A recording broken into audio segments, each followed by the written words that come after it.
This next panel I'm really looking forward to. This is one of the coolest things about motorsports right now. Are so many of these great new tracks and club tracks and fun things that folks are doing with road courses. I had a racer years ago when I was doing a podcast, and I was talking to a lot of gentlemen drivers that were starting to do this, and I asked them, why do you want to pay so much money to be a member of like a club track? He says, well, I used to be the member of a country club, and I used to lose a lot of golf balls in the woods, and so far I haven't lost a car in the woods. So, but we're going to talk about track-related real estate development, and you know, while we're going to be talking with road course guys, I think there is a possibility to take a lot of the ideas that have worked in the club track scene for road course racing and apply sort of a similar model to circle track drag racing and everything else, because I think there's an opportunity to have sort of that little club experience, if you will, for members at your track, that they can have a place that they can call home. A lot of them are business owners. It would give them a unique place to meet. And so I think this is going to be a great group indeed. And leading us off, a guy that was first introduced to me about 2 minutes before he appeared at RTBC for the first time, and did a great job. Daffyd, please introduce yourself. Thank you, Dennis. My name is Daffyd Broom. I'm Managing Director for Apex Circuit Design. Apex Circuit Design are a UK-based company. The clue is in the name, really. We design race circuits, but in order to hive off a segment of the market, we focused primarily on commercial sustainability of motorsport venues. So whilst there were people out there developing facilities that were wide elephants, spending huge amounts of money where probably they didn't need to, for major events that happen maybe once a year. The bread and butter of our business was pretty much preparing master plans for facilities for private developers that didn't necessarily have a huge amount of money to begin with and needed to work out inventive and creative ways of getting something built. Most of our clients were and are passionate motorsport enthusiasts, and they need a bit of guidance in the right direction in order to realize their dreams of delivering motorsport venues, and that's where we come in. Michael. Hi, my name is Michael Cummings. I'm the founder of a company called Motorsports Capital, which was founded to help racetrack owners do business plans and raise capital. I spent most of my life in corporate finance and realized racetracks struggle to raise capital. Banks don't understand the industry. Operators, maybe racers, not understand what it takes to put a business plan together. Did that for about 5 years. Many of the road courses on the East Coast were my clients. And then 3 years ago, in a moment of weakness, I squandered my kids' inheritance and bought Carolina Motorsports Park, which is a 2.27 mile road course designed by Alan Wilson. We have a 0.7 mile go-kart track. And we operate on 250 acres and have 150 acres left to develop real estate on. Very cool indeed. And our next guest is no stranger to RTBC. He's been here before. Brad, go ahead and introduce yourself and tell folks about your newest project. Good afternoon, Brad Olshansky. I am the person who built a racetrack and built another racetrack. I've never been to a racetrack in my life before I built the first one. I don't come from racing. I don't race my car. I've actually only been on my track a couple times. I sort of saw this as a challenge of, hearing from guys like this gentleman years ago how it's so hard to build this and how you can't make money at it, and it's a very big struggle unless you're a billionaire. I heard that and I said, there's got to be a way to do this and make money at it. So I created and built M1 Concourse. I see some of the folks from M1 here. About 7 years ago. I used M1 now as really the test case to work out all the kinks and figure out, the business model and what works and what doesn't work. That was in Pontiac, Michigan. And I started to get, based on our success, I got calls from people around the world saying, we saw what you did. We really want to do it in Austin and in North Carolina and in Puerto Rico and here and there. And I spent a year flying around the world talking to people, and I learned a couple things. One is that there's a much bigger opportunity outside of Detroit. Detroit's got a great car scene, and M1's amazing, and it's a great business. But I thought this was a scalable business. Turns out it's really not scalable because it's just the complications to do these facilities are immense. But we have a plan to open multiple facilities under the Motor Enclave brand, and our first project is going to open in a few months. It's called the Motor Enclave Tampa. We've got a 200-acre site at the corner of I-75 and I-4 in a city with 4 million people within an hour. We're 15 minutes from downtown Tampa. We've got a 1.6-mile Tilke design track, a 2-acre skid pad, a 100-acre off-road experience, 37,000 square foot corporate event venue, and lots of other things. Plus, we will open in February with the largest garage community in the world. So in Michigan, we sold 250 units in 7 years. We are almost sold out at 300 units in a year and a half before we open, which is great. And it's really a testament to my team who's here and a great market in Tampa, but really all the things we learned at M1 of what to do and what not to do and how to set it up, I think is the opportunity that we've realized. Well, thanks for joining us again. Graham. Hi there, my name's Graham Nichols. I'm the principal architect at Driven International. We're a UK-based track design company. We work across road circuits, drag strips, karting, any kind of motorsport really, you name it, we've designed it. But a lot of our projects focus on big master plans that incorporate tracks. So we're not just looking at the track design itself, we're looking at the real estate around it, trackside condos, clubhouses, obviously pit buildings, and then like business parks, hotels, storage options. There's, whenever we're looking at it, you're looking at the big picture, the whole thing in one go, and the track is a part of that. So yeah, really pleased to be here today. Well, thanks for joining us. Michael, the first question is going to go to you, and really a simple question that probably doesn't have a simple answer. Are tracks in the racing business, the membership business, or the real estate business when they're done the way you're envisioning some of these projects? I think they can be involved, just not at the same time. I think what we're seeing in the last 30 years or so is a divergence of business models. You still have your racetracks, Watkins Glen, Road Atlanta, that are very focused on racing, not really interested in memberships, that they don't need to. They're focused on big spectator events. These are iconic kind of FIA Grade 2 tracks. But a model's emerged in the last few decades around the membership. And it's really driven by a couple of things. I would disagree with some people up here previously about whether the fan has changed. I think the fan has changed a lot. I think the fan no longer wants to sit in the stands. They want to sit in the car on the track. And that's something that's happened to society. The term is experiential entertainment. People want to do, right? Why is Top Golf so successful? They figured out how the average person could enjoy playing golf. These membership tracks, I figured out how to put anybody in the track on a car. It's fun to watch a car go fast. It's a lot more fun to drive one fast, right? Whoever thought we have a racetrack? We don't have a racetrack. Audubon Country Club. Mark's here. Is that a racetrack or a country club, right? The whole country club model evolves around the idea of letting the person who used to be the spectator now participate in the sport. Both models work well, but it's important as an operator to know which one you're going to follow. What are you going to be when you grow up? You can make them both work. The advantage of the membership track is a couple of things. You can pre-sell memberships before you build. It can help you raise capital to build the track in the first place. Same thing with real estate. The other advantage is the big real estate. There's always been a real estate. There's two real estate plays as I see it in motorsports. The commercial side, right?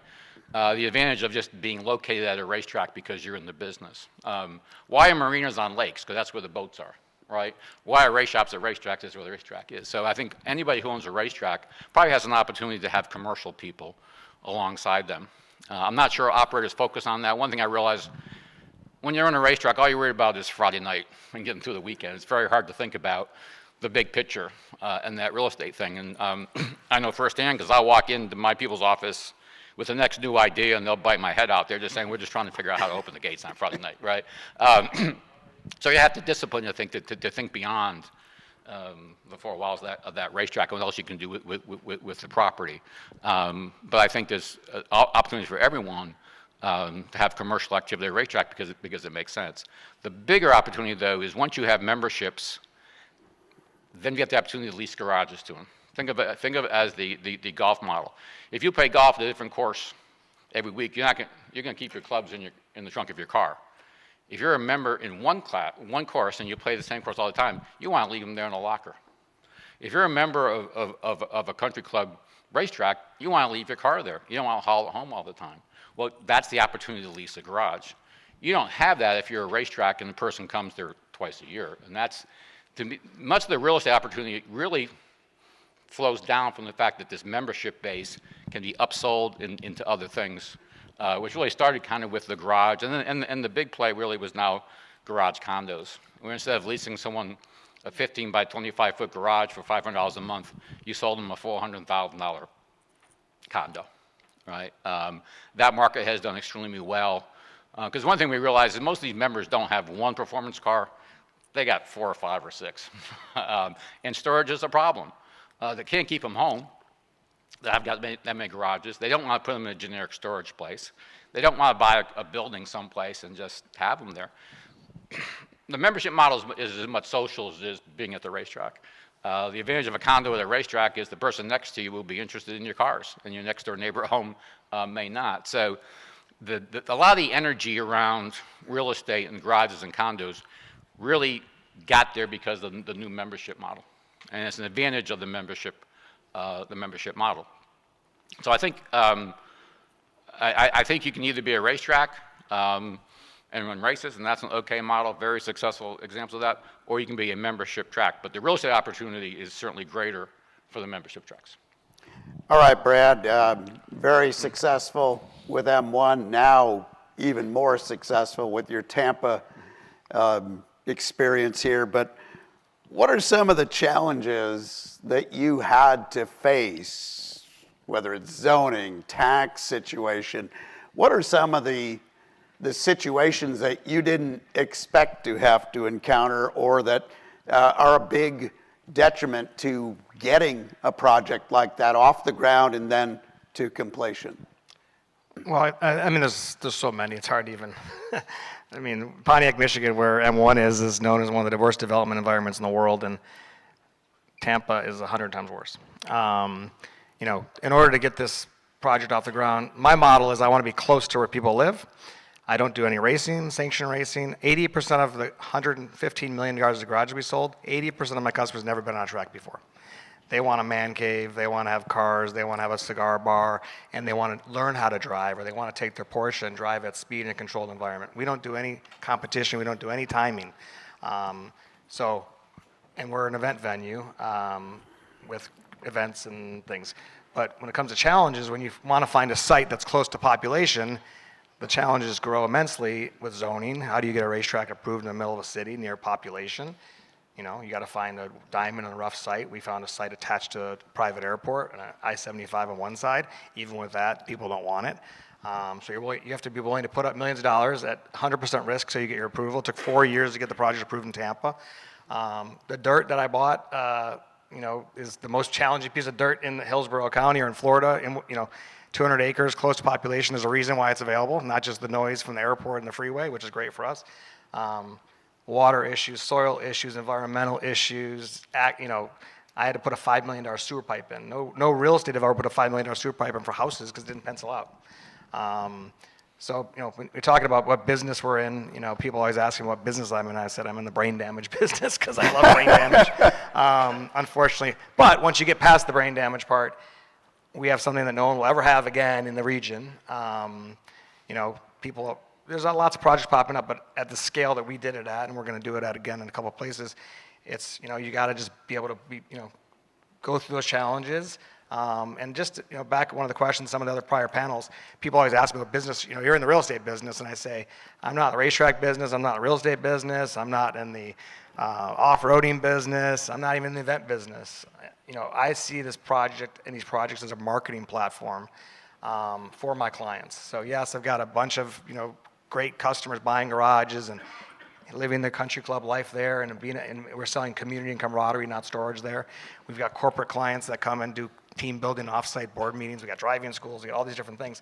But at its core, we're a platform for these people to, whether you're a garage owner, you want to network with other people, it's marketing and sales. Whether you're a corporate client, you're trying to engage your audiences that generally they're trying to engage, customers and entertain people.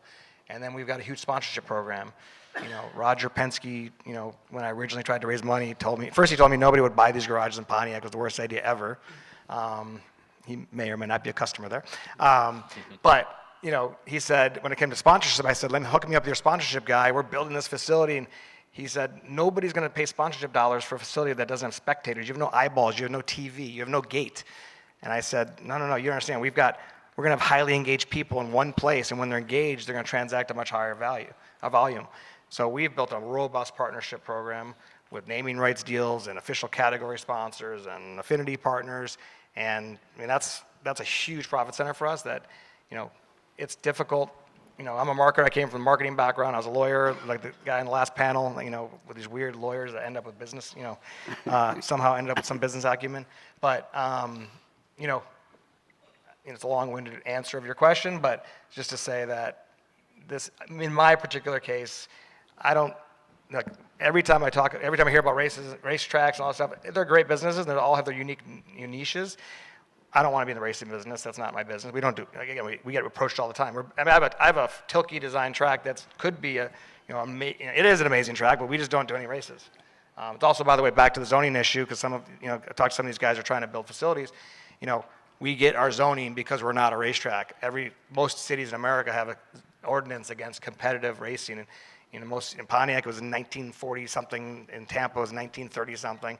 So as soon as you can shift that to say we're not competitive, they can't argue the approval process for that issue. That's like one of 20 barriers, and it's a different thing. When you're out an hour or two from population and you got a big piece of land, not a lot of neighbors, there's no zoning issues like that. So sorry for the long-winded answer.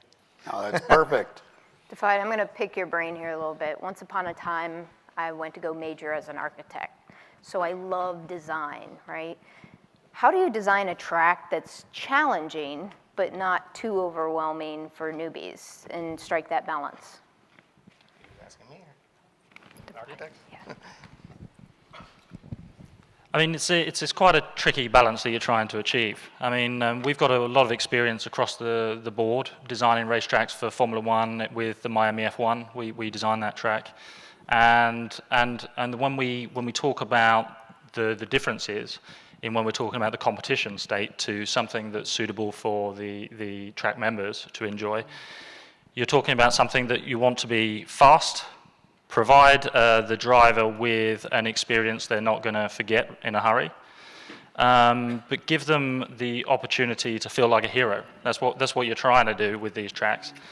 But also, from a safety perspective, you're trying to get them to give them the opportunity to reach in that bucket of talent and find there's nothing in there, and come off the track without destroying their car, right? So in that respect, it's about creating an experience for the driver that considers camber changes, elevation changes, that perhaps create sightline issues through the corners to make them interesting to find, to spot the apeces. Keep that speed up, but also have a corner sequences that challenge the drivers. When we're talking about tracks that are also used for racing, I know that Brad's isn't, but in many cases, some of the club tracks are used for racing. Like our friends over in Arizona, we help them to build a track that will eventually be used for large national and international events, but is currently operating as a club track. We help them to identify key areas where overtaking could be considered within the design, by improving those braking zones, and to try and create corner sequencing that allowed vehicles to follow closely as they're going through the sequences. It's interesting because when it comes to the safety element, the key thing is just to make sure there's plenty of space and that the runoff material used is appropriate. In order to reduce cost, ultimately you go for maybe a grass or a natural aggregate material that is that allows cars to run off and not do too much damage to the car. But one of the best materials to decelerate a vehicle is asphalt. And if a vehicle comes off the track, encounters some asphalt, it gets them to recover the vehicle very quickly, and they can come back onto the track. So in that respect, trying to pick the right materials for the job is also critical to that design. Does that answer your question? Yeah, sure. I think David's covered the track design aspects of it quite well. So I'd agree with the majority of that, yeah. I think the other thing to add is perhaps different circuit configurations. So you can be running smaller circuits, two at the same time, but perhaps some are for more advanced drivers and some for less advanced. And then just sort of coming away from the track slightly, because I'm an architect, thinking about just going back to that original question of, which business are we in here? I think really the answer is all of them. And certainly when I'm looking at a design, I'm thinking about all of them at once as well. And how's it going to feel when you're in the paddock on a really quiet day where it's just you and 10 other people? Is that going to feel dead, or can we design that in a way that feels cozy and like actually you're part of a community there? But also that space then be able to host, several competitors, like on a big event day. So I think thinking about these things all at once is really important. And then that sort of comes back into welcoming in newbies, And then when you hire a track designer, they must have a European accent. That's That's very important. It just adds that little extra, doesn't it? All right, Michael, question's gonna lead off with you, and then I want to get comments from the rest of the class. Do we have a feeling of how long the life cycle is for people that do want to buy into this club track type of deal? Is this something that they're going to keep for just a little while and then sell it on a secondary market, or is this something that you think is going to be a very long-term thing that they want to get involved with? Oh, the experience is very long-term. Once you get this disease of loving race cars, it's treatable but not curable, right? It's a lifetime curse, right? And I think these people can be very active. They love their cars. As Brad says, most people at his facilities don't even go on the track. And they just want a place to go and with like-minded people and talk about cars or drive cars. Our experience, I'm very close to Atlanta Motorsports Park. I was the fourth member, had my office there, and they've got 200 garages rented out. There are only two cases when someone gave up a lease. Either they died or got divorced. I mean, no one ever voluntarily gave up. They got no place else to put the car. I mean, these things are incredibly sticky. And no one gives up a condo. Most of these condos have appreciated in value if you buy them early. So they don't have a lot of pressure to sell them. So our experience is it's not like a boat where you have it for 5 years and you get tired of it. They're there pretty much until as long as they physically can. That's one of the advantages of it. And if you think about it, you're a track operator, why do I want to do real estate? I've got a successful business, all right? A lot of the spectator business is very volatile, right? How much income did you have during the shutdown, right? The guys with garages got checks every month, right? That was a beautiful thing. Real estate's more financeable than racetracks, right? Your bank might look at you with like you're from Mars if you go in there and want to finance, a racing venture. But if you have a stack of leases from strong corporate businesses, it's a whole other conversation. So I think I'd encourage everybody to think about, is there a real estate opportunity I haven't thought about? The whole membership thing started out pretty small on road courses. I believe, my recollection was Skip Barber at Lime Rock needed money to pay the racetrack. So he sold some memberships. And they weren't a big deal. You kind of got to drive 40 days a year. It wasn't. And then everybody kind of took the model further, right? Audubon and Atlanta Motorsports Park used it as a way to raise capital. And they had to give away more days to get the members. It became bigger, right? And then Conquest Club in Miami took it even further and sold memberships for $300,000. And then the whole club was yours. There was no outside clubs. But the model started very smallly. I don't know why you can't do that at a drag strip. or an oval track. Why can't you have members and make it? The worst thing to do for a track is to have it sit vacant. Our term is, if wheels aren't turning, we're not earning, right? Our track runs 220 days a year, right? If you're only running a weekly show, why not have Tuesday afternoons for members just to come drive cars and start use the track? It hasn't got to be competitive. That was the model that got the membership going, and it was such a good idea. It blossomed into what it is today. Real estate came later, right? The fascinating thing was what Brad did was real estate used to be the add-on, right? He flip-flopped the model. The track became the add-on. He led with the real estate. And that's an amazing, amazing thing to think about real estate, that his whole business model is geared around real estate, not the racetrack. Up until then, it was always around the racetrack. So it's fascinating what's going on in the industry. I mean, when we talk about the model here in the US, it's very different to what we experience in the rest of the world. Across the globe, there is a shortage of land, generally. Land is more expensive, it's more difficult to come by. So in that respect, when you have that higher value of land and you want to build a racetrack, you're going to have to think of very creative ways in order to make money for the developer. So in that respect, the real estate is not only a consideration, it's essential. It's essential where it perhaps wasn't maybe 10, 20 years ago. Certainly in the US, it hasn't been as much of an issue as it has been, say, in China or in India, where the parcels of land are all subdivided and really difficult to link up into something that's big enough for a racetrack. Very interesting. Brad, was there a demographic that you're discovering that were the prime targets for your sales, or does it go across a good age group? It's certainly, I mean, the sweet spot's 55 years old. I always tell the story when people turn 55, they've worked very hard, they've made the success, people that have some affluence, I would say, my target customer for the garages, they've worked for 25, 30 years, they find themselves, they've got a nice house, they've been on a cruise, they got a great family, but they've never done anything for themselves. And what I'm selling is that thing for themselves that their wife will give them a pass to do, because it's close enough to home that she can come check on them. She finds out there's 300 other people just like her. They can hang out. We program events for the families and the wives. So the target customer, though, what we discovered surprisingly is all these people buying garages, one, had never been on track. I thought it was going to be all track people. Two is they don't really care about it. They like the track. They like to look at the track, but no one's using it. We give our members, on average, 10 to 12 hours a week of track time.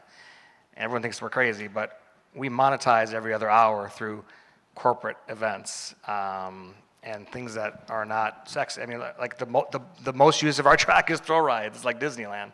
And we'd have your corporate meeting in our event center. We'll put you in race cars with drivers, and we take you on throw rides, and you post it on Facebook, and tell all your friends the best event ever been to, and they come back every year for more and more events.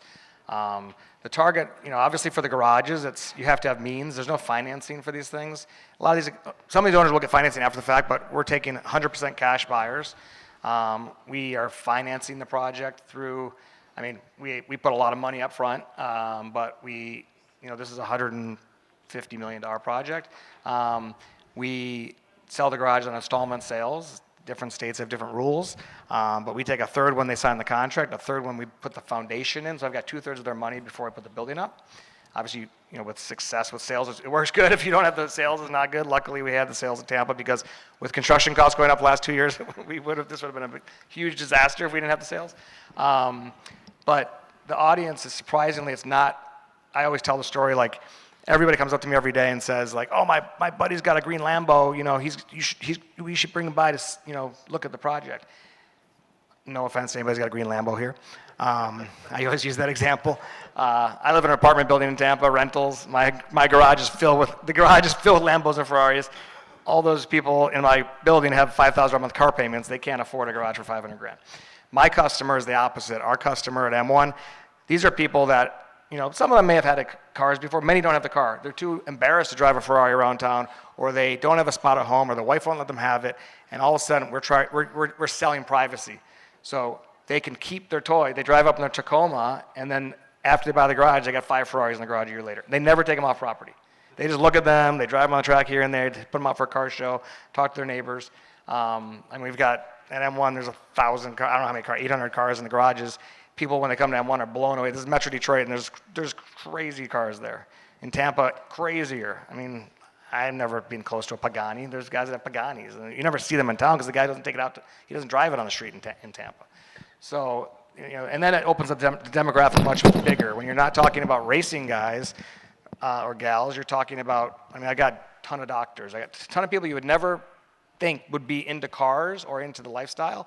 And even though I say that a lot of the customers don't use the track, they still have some affinity for cars. The motorsports is like the lure for them, but it's the demographic is pretty broad, and the amount of inexperience is the most shocking part. Like most have never been a racetrack, never been on track, never drove their car, never even had the car.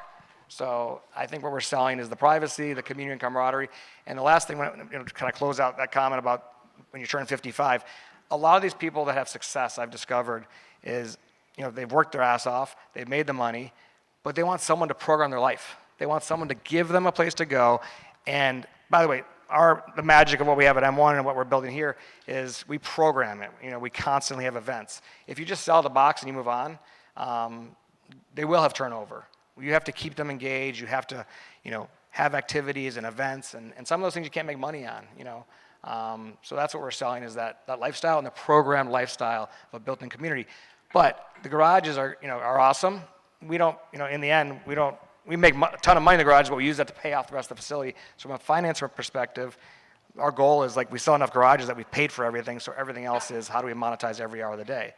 And unlike a lot of people in the industry that I talk to, I don't care if it's AAA and 3 in the morning doing headlight testing. That's my favorite client. Literally, they pay the full rate, come at 3 in the morning, test headlights for 4 hours, and there's zero wear and tear, no staff needed. And everyone else is like, how come we don't do go-karting? Go-karting's the best. And I'm like, go-karting's awesome, but when you really look at go-karting, it's very hard to make money, and there's high risk.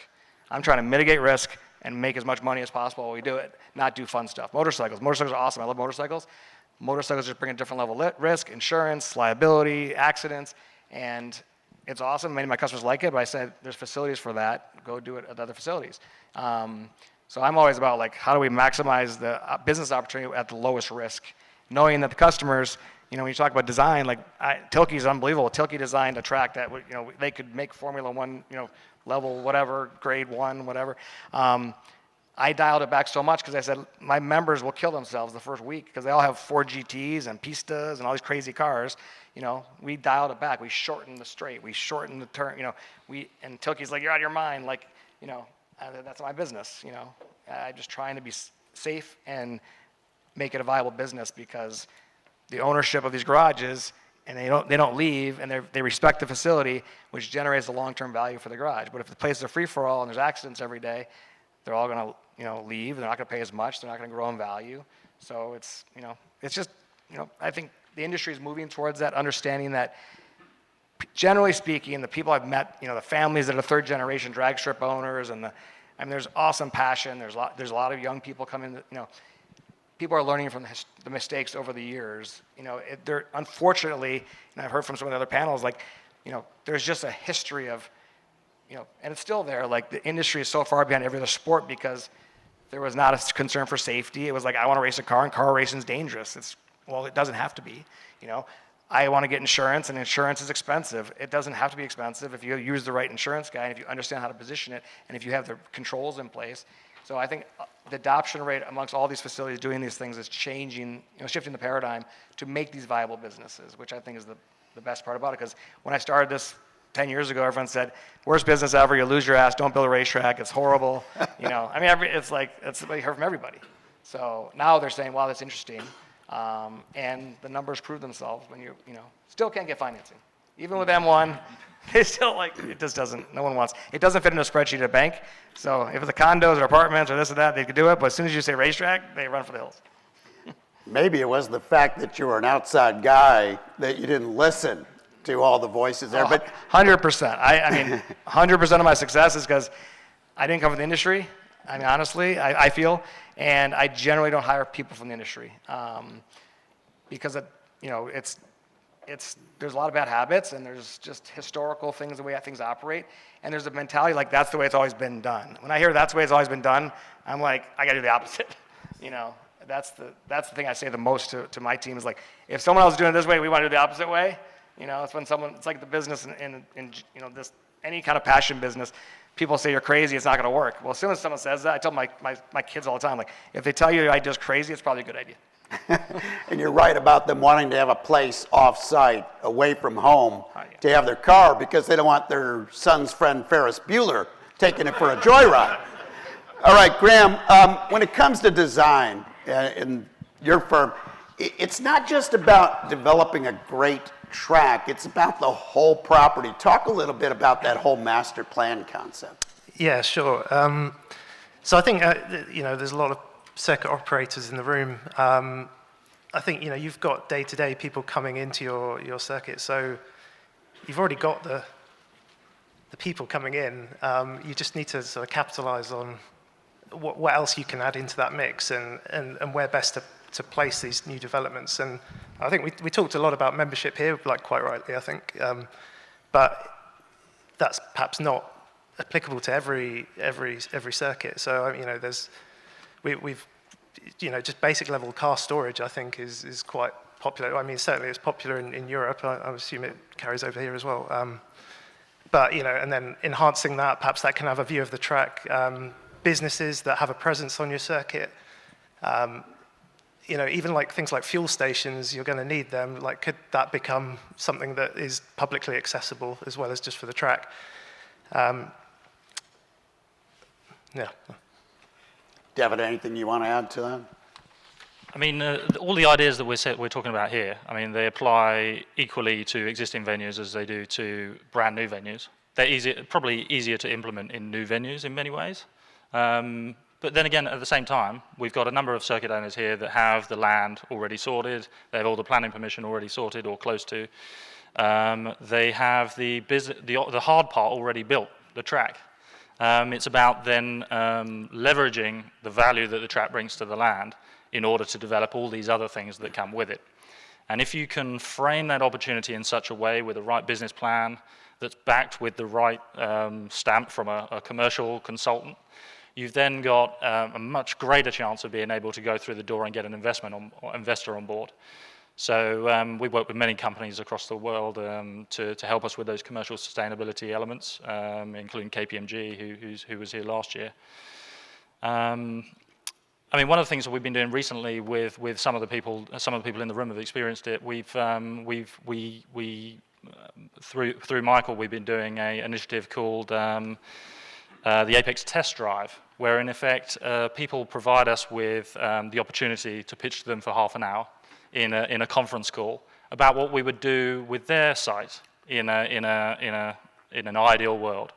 And it just allows us to open up the conversation about what could be done with the site, where the revenue opportunities are from the real estate opportunity, and maybe how we can come up with ways in order to improve the operations or bring in new operational models that will help to boost the revenue of the venue. And there are a couple of people in this room that have experienced that, and hopefully they enjoyed it and can spread the word. But in that respect, if anybody wants to take us on for the Apex Test Drive, then let us know. Very good. I might add one thing. Yep.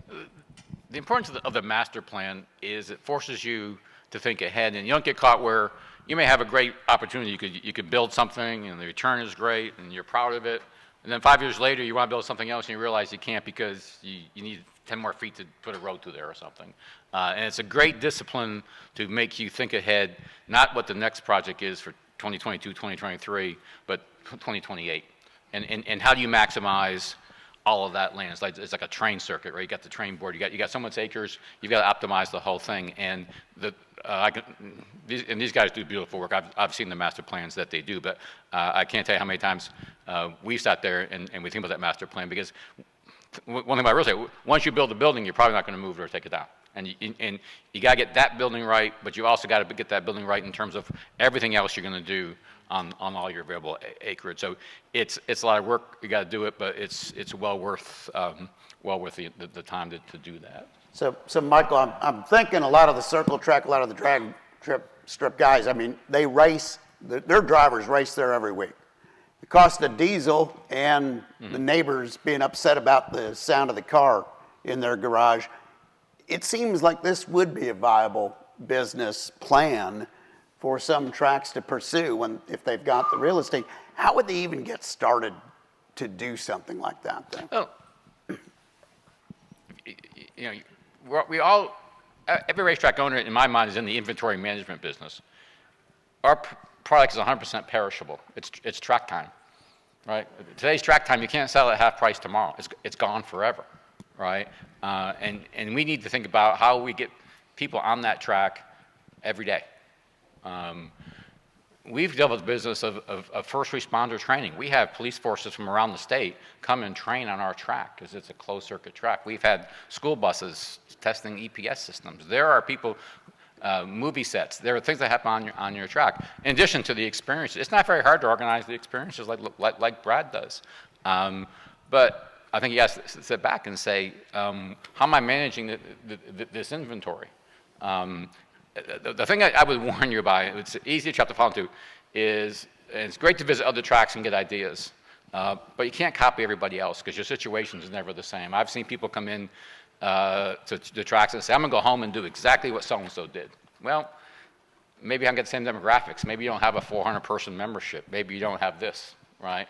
You've got to peel back the layers and say, will that work in my market, or will this variation work in my market? But I don't know why you can't start a membership at almost any kind of track. I think the message, maybe these memberships are more about social than they are about driving. Like I say, I paid $40,000 for a membership at Atlanta Motorsports Park. I've never been on the track with a helmet. Never. Never been on my own track with a helmet, right? And I was there 7 years. But I was there every day. And I think you got to view the track is just a way to get people together and do more than just compete. It's not always about the racer. It's about other things. And I would encourage people. I had the luxury of going track to track to track when I was at Motorsports Capital, and I didn't realize what education I was getting from my own track. But you learn something from every track you go to. And most track operators are very welcome to have people come into their racetrack because they'll return the favor. And we can all learn from each other. And I would encourage every track operator to know as much as they can about other tracks. I spend hour after hour looking at every track's website in the country. I might find someone who rented the track that I didn't know, who will call up and maybe run our track too, right? The advantage, and that's one thing about our industry is you can learn from each other. But I would start slowly. I would have a club that's not expensive to join. One thing about these clubs is once you get some influential people in town, right? I think the day Roger Penske bought a condo from you, your world changed, right? It became easier to sell the next one. If you get the big name racer to join the club, kind of influential people, others will come. So I would start slow and develop the model and see what works. You'd be surprised what works. But I don't know why this model that the road course guys developed so well. And they needed the capital, I guess, is what forced them to do it, or why it worked well there. I don't know why it can't be replicated. Maybe not to that extent, but in some shape or form. Brad, finish us out with a final thought. I mean, I think I met some guys here trying to build a project. And I get calls every week from people around the world that want to replicate it. And a lot of people, they think it's an easy exercise, like get some land and you do it. And yeah, we know it's hard to get approvals. It's probably one of the most difficult real estate exercises there is because of the land challenges, the development challenge, the approvals, the noise issue, all the different things. So I tell them, I told these guys at lunch, like, either find a really dumb billionaire who just wants to have a cool project and is willing to give you a lot of money. Generally, it doesn't work out because they want too much, or the terms are onerous or whatever. Or I said, find a bunch of doctors, best people to invest in projects. Doctors will give money to anybody.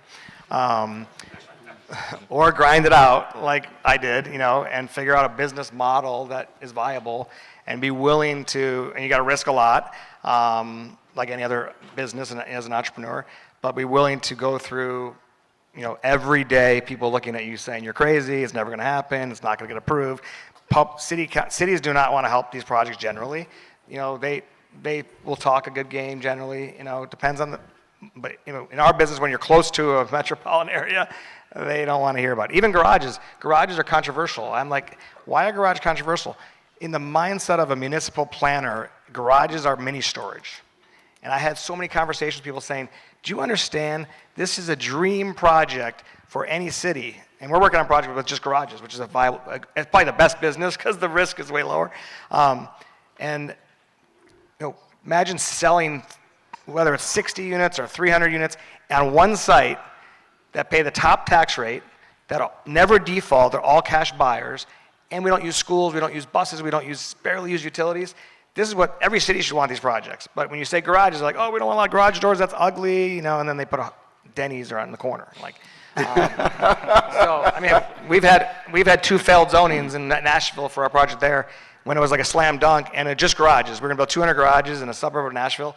We have hundreds of people sign up to buy garages, and the city objection every time is like, it's gonna look like shit. And I've gone through designs to make them look beautiful, and they don't want to see garage doors. And I'm like, well, there's no way to hide the garage. And their solution, which I walked away from, is put a 10-foot wall around the facility and we'll approve you. I'm like, that's gonna look good. I said, why don't you put a prison on the site too, because that might be a better use. So I think in summary, you've heard me carry on about this stuff, but I think I always encourage entrepreneurs, like, I was the underdog, and when people say it can't happen, there's a chance it can happen. You just got to be willing to grind it out. I think there's a lot of new models out there. I think these guys, the designers and architects, have evolved their models to see these as experience. I mean, I use the term experiential real estate. I'm putting a $2 million pool in our facility. People are like, why are you building a pool? Pool really came out of customers' wives saying, what am I going to do there when I'm there? Like, we'll hang out, but I want a place to bring the kids. So the pool is like one of the biggest selling points right now. And after the pool that was supposed to be $400,000 is now $2 million. I said, well, I got to charge a membership for it. So I started calling my members saying, what do you think about the Enclave Beach Club? You got to pay a fee, but we're going to have towel service and booze and food, and we're going to build a bar. And everybody's like, how much? I think the best part about this business on the garage side, if you're building a higher end facility, is cash buyers, zero price resistance, zero. I mean, many try to negotiate, but if you just say no, I'm willing to say no. It's scary at times. But that's the business. Like, to have a foundation of customers that aren't price sensitive, that are willing to give you money, and the more you program and the more you offer, the more they want to pay. There's no business like that. Mm-hmm. That's what I love about it. And I think the thing I love most about it, because people always ask me, why do you keep doing this and go through, they see me carry on at public hearings and all this crazy shit. The customers are why I do it. No one complains. My customers don't bitch. I mean, they don't complain. I've been in a lot of other businesses, all they do is complain. They thank me. I mean, I use the example all the time. Like, they give me $500,000 for something, and they buy me a watch. And I'm like, what are you doing? They're like, you changed my life. I've never had anything for myself. My wife never approved anything. I had my little corner in the basement, and now she's letting me build $1 million garage and buy 4 Ferraris. I'm like, that's kind of weird. Like, I'm like, it's awkward, but it's rewarding when someone is thankful in today's day and age. Like, when you get clients that thank you for anything, especially at the high end. So I think it's an amazing business, and I think there's just huge opportunity across the country for innovating and taking existing facilities. I've looked closely at that. I think there's a massive opportunity because you already have the proof, you already have the noise, you've been operating, and people will try to shut you down, but it's very hard to reverse what's already there. It's a question of, is it the right location, and can you create those businesses for people to come? I think it's a massive opportunity. Very cool indeed. And maybe we need to get you together with our off-road motorsports expert and get a lazy river built next. We actually, it's funny, last April Fools, we got the 1.6 mile road course, and we put out April Fools on our Instagram that we decided to switch the road course to a lazy river. And people believed us, and all my customers are calling me going, I've heard this rumor, I hope it's not true. And I'm like, really? What did we learn from this group? We learned if you design it right and make it a whole project that incorporates the real estate, and it has a good track, they will buy and they will build. Zoning issues can be minimized if you pick the right parcel of land. It's just that simple. And there is no reason that this concept can't work at circle tracks, drag strips, and anything else, because there's a market for it. Maybe the price structure is a lot different, but there's a market for it that can make it a profitable deal. And design keys make it fast, memorable, and let the driver feel like a hero. I love that line. But do it in a safe way. Let's have a big round of applause.